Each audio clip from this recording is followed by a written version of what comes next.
الحمدللہ والصلاة والسلام علی رسول اللہ۔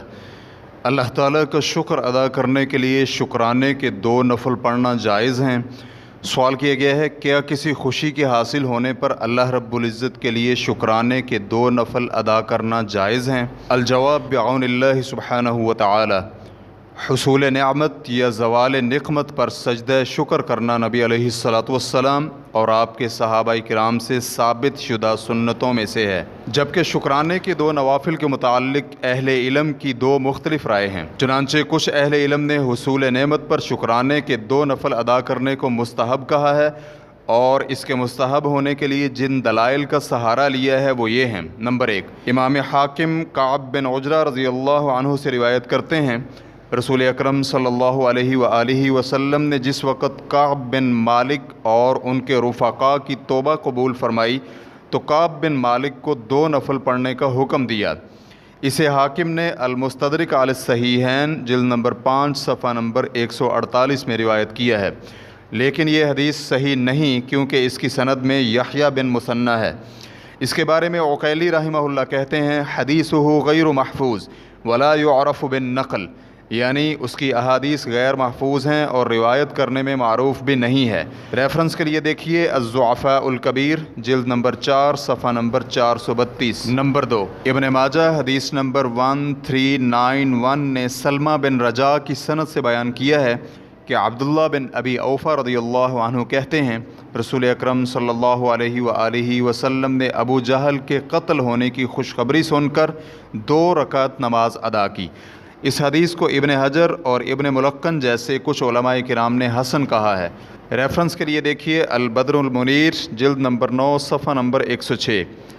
اسی طرح تلخیص الحبیر جلد نمبر 4 صفحہ نمبر 107۔ لیکن بوصیری رحمہ اللہ کہتے ہیں اس حدیث کی سند میں کلام ہے۔ اس کی سند میں شعثاء بنت عبداللہ کے بارے میں کسی نے جرح یا توثیق بیان نہیں کی، جبکہ سند میں موجود سلمہ بن رجاء کو ابن معین نے ضعیف کہا ہے۔ ابن عدی ان کے بارے میں کہتے ہیں حدث باحادیث لا یتابع علیہا، یعنی ایسی احادیث بیان کرتا ہے جن کی متابعت نہیں ملتی۔ امام نسائی کہتے ہیں ضعیف ہے۔ دارقطنی کہتے ہیں ینفرد عن الثقات باحادیث، ثقہ راویوں سے انوکھی احادیث بیان کرتا ہے۔ ابو زرع کہتے ہیں صدوق۔ ابو حاتم کہتے ہیں ما بحدیثہ بأس، یعنی اس کی احادیث میں کوئی مذائقہ نہیں ہے۔ ریفرنس کے لیے دیکھیے مصباح الزجاجہ جلد نمبر 1 صفحہ نمبر 211۔ اسی طرح شیخ البانی رحمہ اللہ نے اس حدیث کو ضعیف ابن ماجہ میں ضعیف قرار دیا ہے۔ نمبر 3، نبی علیہ الصلاۃ والسلام نے فتح مکہ کے موقع پر 8 رکعات نماز پڑھی، اور ان کے بارے میں بہت سے علماء کرام کا کہنا ہے کہ یہ 8 رکعات اللہ کا شکر ادا کرنے کے لیے تھیں۔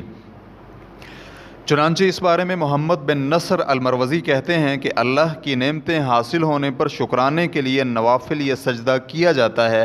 اس میں نبی علیہ الصلاۃ والسلام کا وہ واقعہ بھی شامل ہے کہ نبی علیہ الصلاۃ والسلام نے فتح مکہ کے موقع پر غسل فرمایا اور شکرانے کے طور پر 8 رکعات ادا فرمائیں۔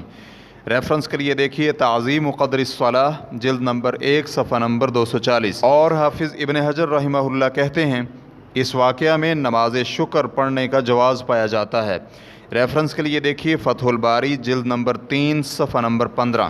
لیکن یہ حدیث شکرانے کے نوافل پر استدلال کے حوالے سے 2 طرح سے محل نظر ہے۔ نمبر 1، یہ نوافل فتح کے ساتھ خاص ہیں، اس لیے خوشی کے تمام حالات اس میں شامل نہیں ہو سکتے۔ چنانچہ ابن کثیر رحمہ اللہ کہتے ہیں یہ دشمن پر فتح یابی کی وجہ سے نماز شکرانہ تھی۔ ریفرنس کے لیے دیکھیے البدایہ والنہایہ جلد نمبر 1 صفحہ نمبر 324۔ اسی طرح شیخ الاسلام ابن تیمیہ رحمہ اللہ کہتے ہیں سلف کسی شہر کے فتح ہونے پر امیر کی طرف سے شکرانے کے لیے 8 رکعت پڑھنا مستحب جانتے تھے۔ ریفرنس کے لیے دیکھیے مجموع الفتاوی جلد نمبر 17 صفحہ نمبر 474۔ ابن قیم رحمہ اللہ کہتے ہیں رسول اللہ صلی اللہ علیہ وآلہ وسلم اس فتح مکہ کے بعد ام ہانی بنت ابی طالب کے گھر آئے، وہیں پر آپ نے غسل فرمایا اور 8 رکعات چاشت کے وقت میں ادا کیں، تو کچھ نے اسے چاشت کی نماز سمجھ لیا، حالانکہ یہ فتح یابی کی نماز تھی۔ اسلامی حکمران جب کبھی کسی قلعے یا شہر کو فتح کرتے تو اس فتح کے بعد رسول اللہ صلی اللہ علیہ وآلہ وسلم کی اقتداء کرتے ہوئے یہی نماز پڑھا کرتے تھے۔ اس قصہ میں یہ قرینہ بھی پایا جاتا ہے کہ اس نماز کا سبب فتح مبین پر اللہ کا شکر ادا کرنا تھا، کیونکہ ام ہانی رضی اللہ عنہا کہتی ہیں میں نے آپ کو اس سے پہلے اور اس کے بعد یہ نماز پڑھتے ہوئے کبھی نہیں دیکھا۔ ریفرنس کے لیے دیکھیے زاد المعاد جلد نمبر 3 صفحہ نمبر 361۔ نمبر 2، ام ہانی بنت ابی طالب نے اس حدیث کو روایت کیا ہے اور وہ خود اس حدیث کے الفاظ میں کہتی ہیں کہ یہ چاشت کی نماز تھی، لیکن یہ بات ابن قیم کی گزشتہ بات سے متصادم ہے۔ چنانچہ مسلم حدیث نمبر 336 نے ام ہانی رضی اللہ عنہا سے نقل کیا ہے کہ فتح مکہ کے سال وہ نبی علیہ الصلاۃ والسلام کے پاس مکہ کی بالائی جانب آئیں تو آپ علیہ الصلاۃ والسلام غسل فرمانے لگے اور فاطمہ رضی اللہ عنہا نے آپ پر پردہ کیا، پھر آپ نے اپنا کپڑا لے کر اسے اپنے اوپر ڈال لیا اور پھر 8 رکعات چاشت کی نماز کے لیے ادا فرمائیں۔ امام نووی رحمہ اللہ مسلم کی شرح میں کہتے ہیں ام ہانی کا یہ کہنا کہ پھر 8 رکعات چاشت کی نماز کے لیے ادا فرمائیں، اس میں ایک دقیق نکتہ ہے، وہ یہ کہ چاشت کی یہ نماز 8 رکعات پر مشتمل تھی، کیونکہ انہوں نے واضح لفظوں میں اسے چاشت کے نوافل قرار دیا، اور یہ اس بات کی صراحت بھی ہے کہ یہ چاشت کی نماز کا معروف طریقہ تھا اور آپ نے 8 رکعات چاشت کی نیت سے پڑھی تھیں، جبکہ دوسری روایت میں الفاظ کچھ اور ہیں، اور وہ الفاظ یہ ہیں کہ آپ نے چاشت کے وقت میں 8 رکعات پڑھیں۔ اس حدیث کے الفاظ سے کچھ لوگوں نے غلط فہم اخذ کیا ہے کہ اس حدیث سے چاشت کی 8 رکعات ہونے کی دلیل نہیں ہے۔ ان کا کہنا ہے کہ نبی علیہ الصلاۃ والسلام نے فتح مکہ کی وجہ سے اس وقت میں 8 رکعات پڑھی تھیں، لیکن ان کا یہ خیال حدیث کے ان الفاظ سے بالکل ختم ہو جاتا ہے کہ یہ 8 رکعات چاشت کے نوافل تھے۔ شروع سے اب تک لوگ اس حدیث کو چاشت کی نماز کے لیے 8 رکعات کی دلیل بناتے آئے ہیں، واللہ تعالی اعلم۔ نوافل کو عربی میں صبحتن بھی کہتے ہیں کیونکہ اس میں تسبیح بھی ہوتی ہے۔ مذکورہ بیان کی بنیاد پر اکثر علماء کرام اس بات کے قائل ہیں کہ صلاۃ الشکر یا شکرانے کے نوافل جائز نہیں ہیں۔ رملی رحمہ اللہ کہتے ہیں ہمارے لیے ایسی کوئی نماز نہیں ہے جسے صلاۃ الشکر کہا جائے۔ ریفرنس کے لیے دیکھیے تحفۃ المحتاج جلد نمبر 3 صفحہ نمبر 208۔